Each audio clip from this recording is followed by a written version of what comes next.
हरे Krishna.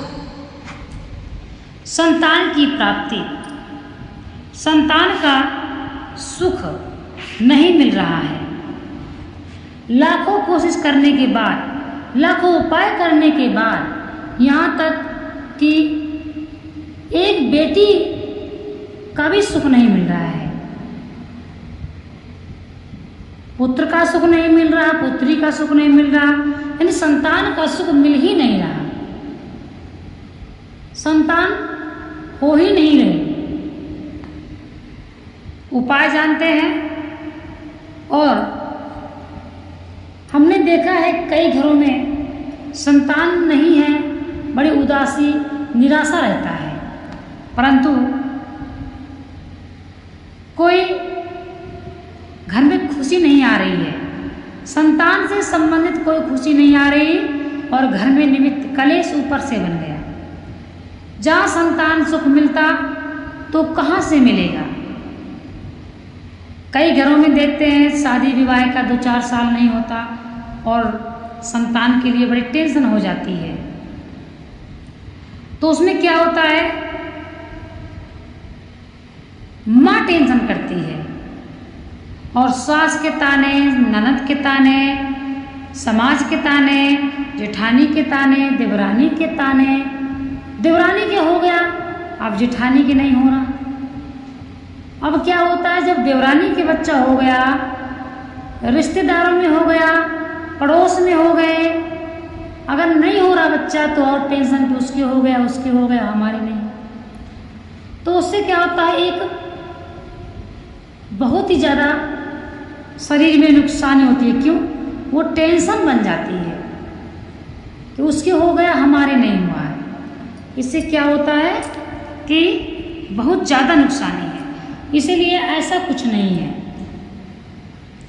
Tension नहीं लेना चाहिए। आज हम आपको बताएंगे गरुड़ पुराण के 15वें अध्याय में संतान प्राप्ति के उपायों के बारे में बताया गया है, वही हम आज आपको बताने वाले हैं। साथ ही इसमें यह भी बताया गया है गरुड़ पुराण में कि किन कर्मों से संतान में गुणवान, चरित्रवान और सत्यवान का गुण होता है।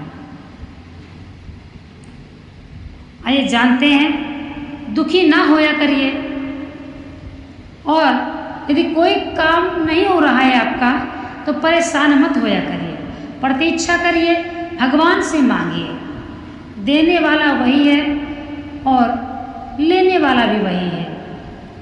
भगवान विष्णु अपने वाहन पक्षी राज गरुड़ से कई संदर्भ में बातें करते हैं। इन्हीं का वर्णन गरुड़ पुराण ग्रंथ में किया गया है। आपने जरूर सुना होगा गरुड़ पुराण।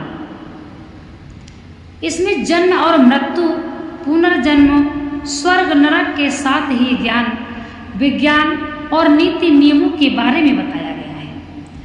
इसलिए 18 महापुराणों में एक सर्वश्रेष्ठ ग्रंथ माना गया है गरुड़ पुराण।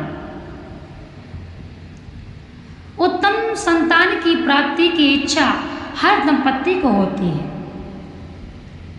क्योंकि संतान अगर उत्तम हो तो इससे समाज में मान सम्मान की वृद्धि होती है।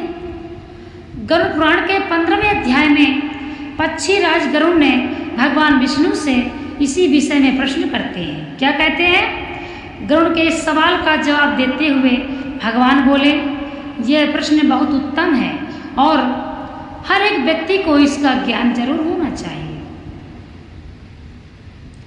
पहले तो गरुड़ पुराण के अनुसार संतान की प्राप्ति की कामना के दिन स्त्री और पुरुष दोनों का चित्त प्रसन्न और मन शुद्ध होना चाहिए, क्योंकि स्त्री और पुरुष का चित्त जैसा रहेगा वैसे ही चित्त संतान भी। समझने का विषय, जैसा भगवान कहते हैं चित्त रहेगा और जैसा आपका मन रहेगा वैसे ही संतान की प्राप्ति होगी। गरुड़ पुराण में भगवान विष्णु कहते हैं कि उत्तम संतान की प्राप्ति के लिए महिला के माहवारी के दिनों में उसके संपर्क में नहीं रहना है। ये डॉक्टर से भी आप सलाह ले सकते हैं, परंतु इसका जान लें। भगवान विष्णु कहते हैं, हम नहीं कहते हैं। मान्यता है कि देवताओं द्वारा स्त्री को महावारी का श्राप दिया गया था, इसीलिए इस दौरान स्त्री की आभा को अशुद्ध माना जाता है। महावारी के 5वें दिन महिला को स्नान कर शुद्ध होना जरूरी होता है, समझते रहिएगा। इसके बाद ही पुरुष महिला के साथ एक कमरे में निवास करें। आपने सुना होगा पहले के दिनों में इस चीज़ पे बहुत ध्यान दिया जाता था, बहुत ज़्यादा विचार किया जाता था, और थोड़ा आगे इसको बहुत ही ज़्यादा विचार किया जाता था। वह भी ठीक नहीं था, लेकिन कुछ है जैसे कि स्त्री को पूजा नहीं करना है, स्त्री को भोजन नहीं बनाना चाहिए, इन सब बातों को लेकर पहले बहुत ध्यान दिया जाता था। अब इतना कोई नहीं करता है। पहले क्या था कि एक ही साथ कई कई परिवार रहते थे, परंतु अब क्या है कि अकेले बच्चों सहित माता पिता रहते हैं, परदेश में निकल के रहना पड़ता है, तो अकेले है जब मियाँ बीवी, तो बीवी खाना बनाएगी, क्यों? अकेले है तो इतना ज़्यादा अब नहीं चल पाता है।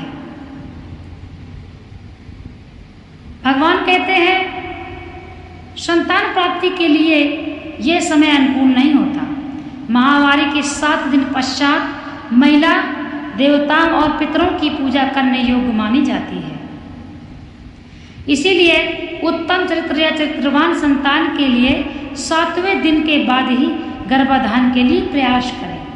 हमने बड़ी उत्तम बात आपको समझाई है और यही सत्य है, यही सत्य है। उत्तम संतान प्राप्ति के लिए स्त्री और पुरुष को पहले स्नान कर अपने शरीर को स्वच्छ कर लेना चाहिए और साफ कपड़े पहनने चाहिए, साथ ही बिस्तर भी साफ सुथरा होना चाहिए, क्योंकि यह गरुड़ पुराण में बतलाया गया है। गरुड़ पुराण के अनुसार पुत्र प्राप्ति के उपाय इस प्रकार हैं। मान्यता है कि सम दिनों में गर्भाधान से पुत्र और विषम दिनों में गर्भाधान से पुत्री की प्राप्ति होती है। गरुड़ पुराण के अनुसार पुत्र रत्न की प्राप्ति के लिए महिला के मासिक धर्म के समाप्त होने से 8वें, 10वें, 12वें, 14वें और 16वें दिन यानी सम दिनों से के मिलन से पुत्र प्राप्ति की संभावना अधिक होती है। वहीं पुत्री प्राप्ति के लिए मासिक धर्म के विषम दिन जैसे 9वां, 11वां, 13वां, 15वां, 17वां दिन बताए गए हैं। इनमें क्या है? पुत्री की प्राप्ति होती है। लेकिन मासिक धर्म के 18वें दिन बाद के मिलन से संतान प्राप्ति की संभावना बहुत कम हो जाती है। तो उसमें क्या है कि महावारी के 7वें दिन के पश्चात गर्भाधान का प्रयास करना चाहिए। इतना बढ़िया से समझाया गया है गरुड़ पुराण में 15वें अध्याय में कि आप चाहें तो अपने शास्त्रों को उठाएं और लाभ उठाएं।